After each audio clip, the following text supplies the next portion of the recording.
Diphtheria was killing more children than wars in late 1800s. Cities like Berlin, New York, London, Paris, and Vienna lost nearly 1 in 10 children to outbreaks. During epidemics, the toll could rise to 30%. The mortality rate of this disease was 50%. The world called this disease the Strangling Angel, as it literally choked children, blocking their airways.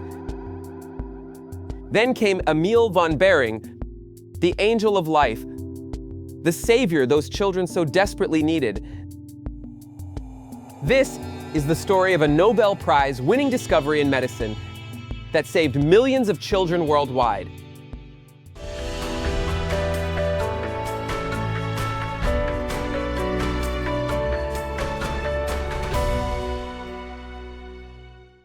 Emil Adolf von Behring was born in 1854 in the village of Hansdorf in the Kingdom of Prussia, now part of modern-day Poland. He was the eldest of 13 children. His father, August Georg Behring, was a school teacher, strict but devoted to knowledge and discipline. His mother, Augustine Zeck, came from a modest background and carried the burden of raising a large family with limited means. Emil's early life was shaped by poverty. He was one of 13 children. Life was hard, money was scarce. But in that modest home, nestled in simplicity, seeds of greatness were being sown. Though his parents lacked wealth, they nurtured in him a value more powerful than gold: education. He attended elementary school in Schulwitz and later grammar school in Hohenstein. His teachers described him as serious, focused, and unusually inquisitive. As a teenager, he dreamed of becoming a physician, but the financial burden was heavy. Fate, however, had a different path prepared. In 1874, young Emil couldn't afford traditional university education. Instead, he earned a scholarship to the Army Medical College in Berlin, the Kaiserliche Medizinisch-Chirurgische Akademie. There, under the strict discipline of military life, Emil immersed himself in medicine. He trained not only to heal soldiers but to understand the mechanisms of disease. He was not just taught medicine, he was forged in its trenches. While others saw medicine as a duty, Emil saw it as salvation, as science with a soul. He studied from 1874 to 1878, and in return, pledged his services to the military.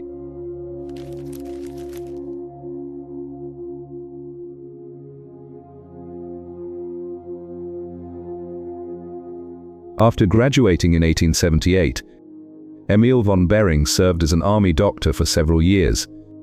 As a military doctor, von Behring witnessed suffering firsthand. He treated epidemics, endured wartime conditions, and saw diseases claim lives by the thousands. But something inside him refused to surrender to hopelessness. He wasn't content to treat the sick. He wanted to prevent illness altogether. The battlefield sharpened not only his skills, but also his purpose. But in 1889, everything changed. He returned to Berlin to work as an assistant to the legendary Robert Koch, the man who discovered the tuberculosis bacillus. Here, in the epicenter of microbiological innovation, Emil met Paul Ehrlich, another future Nobel laureate. The duo would revolutionize medicine.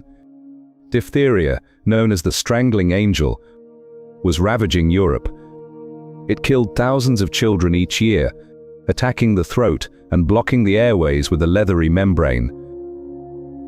Behring's groundbreaking idea: if animals exposed to the disease could survive and develop resistance, perhaps their blood could transfer immunity to others.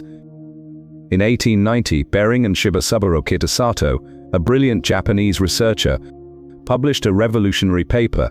They had found a way to produce antitoxins, substances in the blood that neutralize diphtheria and tetanus toxins. The first successful serum therapy was nothing short of miraculous. A disease that once killed indiscriminately could now be treated and cured. By 1894, mass production of diphtheria antitoxin began. Mortality rates dropped by more than 75%. Behring became known as the Saviour of children.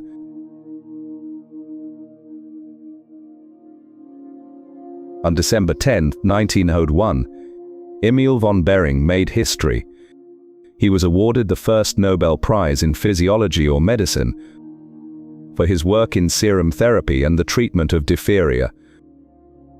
For his work on serum therapy, especially its application against diphtheria, he had opened a new road in medical science and placed in the hands of physicians a victorious weapon against illness and death.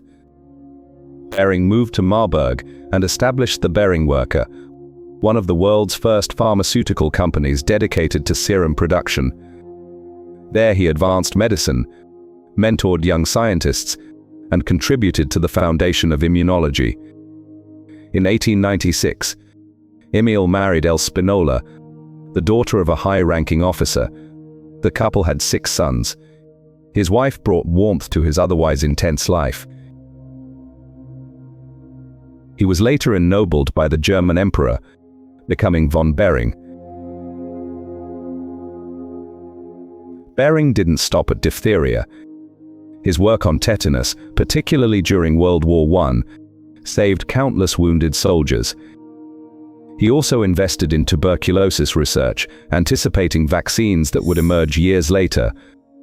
Despite his fame and accolades, Behring remained dedicated to his research until his final days.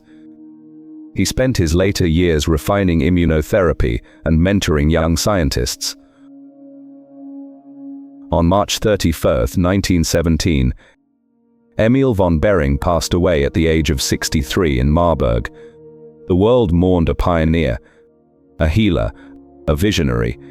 Every time a child is vaccinated, every time disease is defeated by immunity, Emil von Behring's legacy lives on, in every vaccine, every serum, and every life saved by immunology. He built the bridge from microbiology to immunotherapy, from sickness to salvation. Behring's work laid the foundation for modern vaccines and immunotherapy. His discovery of serum therapy paved the way for vaccines against countless diseases, including polio, measles, and COVID-19. He was the first to receive medicine's greatest honor. But his real reward, the millions of lives saved by his courage, his intellect, and his compassion, from a poor village boy in Prussia to a Nobel Laureate who changed the world. Emil von Behring's story is a testament to the power of science, perseverance, and the unyielding fight against disease. It is in the power of human science to bring down the most dreadful diseases.